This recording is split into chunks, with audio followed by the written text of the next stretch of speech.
भारत और ओमान ने 18 दिसंबर को comprehensive economic partnership agreement cepa पर हस्ताक्षर किए, जिससे ओमान भारत को 98.08% टैरिफ लाइनों पर ड्यूटी फ्री एक्सेस देगा, जो भारत के 99.38% एक्सपोर्ट को कवर करता है।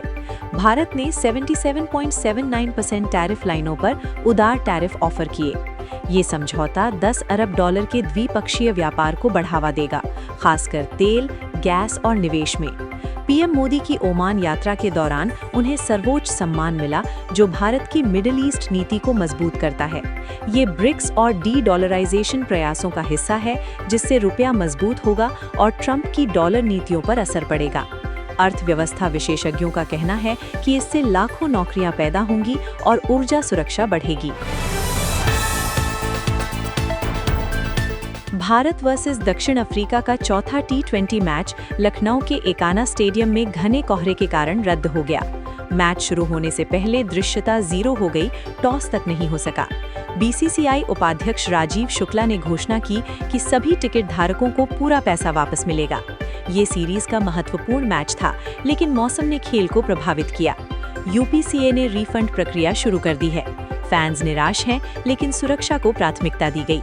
ये घटना आईपीएल और अन्य मैचों में मौसम की चुनौतियों को उजागर करती है, जहां कोहरा उत्तर भारत में आम है।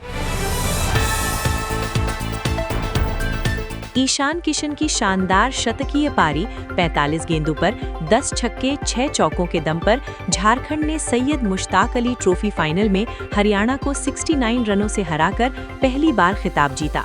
ये राज्य के लिए ऐतिहासिक जीत है, जहां टीम ने बल्लेबाजी और गेंदबाजी में कमाल दिखाया। ईशान की कप्तानी ने युवा खिलाड़ियों को प्रेरित किया। मैच में झारखंड ने पहले बल्लेबाजी कर बड़ा स्कोर बनाया, फिर गेंदबाजों ने हरियाणा को रोका। ये जीत घरेलू क्रिकेट को बढ़ावा देती है और ईशान की भारतीय टीम में वापसी की संभावना बढ़ाती है।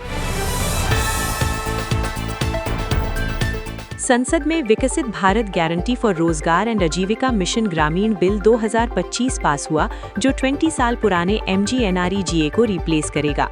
अब ग्रामीणों को साल में 125 दिनों का रोजगार गारंटीड मिलेगा।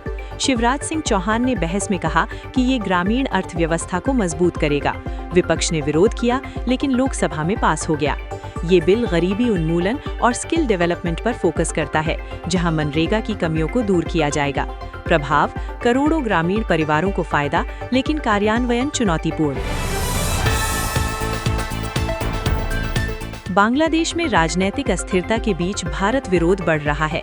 हसनत अब्दुल्ला ने भारतीय उच्चायुक्त को निकालने की मांग की, जबकि तौहीद हुसैन ने भारत पर सवाल उठाए।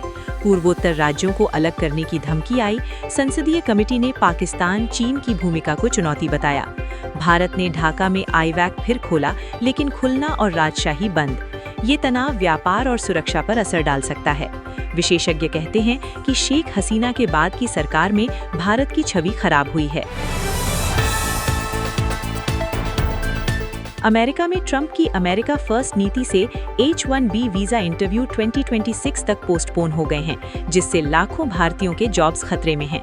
आईटी कंपनियां प्रभावित, जहां भारतीय टैलेंट सबसे ज्यादा है। कई परिवार अलग हो गए हैं, कंपनियां भारत लौट रही हैं। ट्रंप ने सैनिकों को $2000 बोनस देने का ऐलान किया, लेकिन इमिग्रेंट्स के लिए सख्ती। भारत सरकार डिप्लोमेसी कर रही है, लेकिन राहत दूर।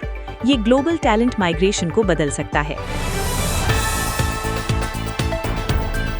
दिल्ली एनसीआर में सेवियर प्लस AQI दिनों की संख्या बढ़ी, जिससे विदेशी सरकारें भारत यात्रा पर अलर्ट जारी कर रही हैं। पर्यावरण मंत्री के दावों के विपरीत डेटा एनसीआर स्टेशनों से आया। ग्रैप स्टेज 4 लागू, लेकिन स्वास्थ्य जोखिम बढ़े। पर्यटन पर असर, जहां फॉरेन टूरिस्ट्स कम हो सकते हैं। विशेषज्ञ कहते हैं कि वाहन उत्सर्जन और पराली जलाना मुख्य कारण है। सरकार क्लीन एयर प्लान पर काम कर रही है, लेकिन तत्काल राहत जरूरी। बॉलीवुड एक्ट्रेस शिल्पा शेट्टी के मुंबई और बेंगलुरु घरों पर इनकम टैक्स डिपार्टमेंट की छापेमारी हुई। ये 60 करोड़ के बास्टियन पब फ्रॉड मामले से जुड़ा है, जहां FIR दर्ज है। रेड में दस्तावेज और सामान जब्त। शिल्पा की मुश्किलें बढ़ी, इंडस्ट्री में चर्चा।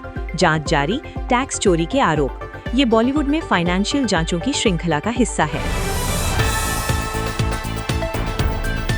LIC की बीमा सखी योजना महिलाओं के सशक्तिकरण और आजीविका बढ़ाने के लिए एक शानदार सरकारी समर्थित पहल है। ये योजना दिसंबर 2024 में शुरू हुई थी और 2025 में भी काफी लोकप्रिय बनी हुई है। इस योजना के तहत 10वीं पास महिलाएं उम्र 18 से 40 वर्ष LIC एजेंट बनकर ट्रेनिंग ले सकती हैं, जो पूरी तरह फ्री है। ट्रेनिंग पूरी करने के बाद उन्हें स्टाइपेंड मिलता है और पॉलिसी बेचने पर कमीशन से हर महीने 7,000 रुपए या उससे अधिक की गारंटी शुदा कमाई हो सकती है। स्टाफ सिलेक्शन कमीशन SSC ने GD कांस्टेबल भर्ती 2025 की अधिसूचना जारी की है, जिसमें कुल 25,757 पदों पर भर्ती हो रही है। ये भर्ती CAPF, SSF, असम राइफल्स आदि में कांस्टेबल के पदों के लिए है। योग्यता सिर्फ 10वीं पास है और उम्र 18 से 23 वर्ष, आरक्षण के साथ छूट।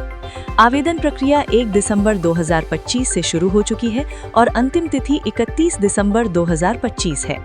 परीक्षा फरवरी-मार्च 2026 में होगी। ये भर्ती लाखों युवाओं के लिए बड़ा मौका है, खासकर पुलिस और पैरामिलिट्री फोर्स में करियर बनाने वालों के लिए।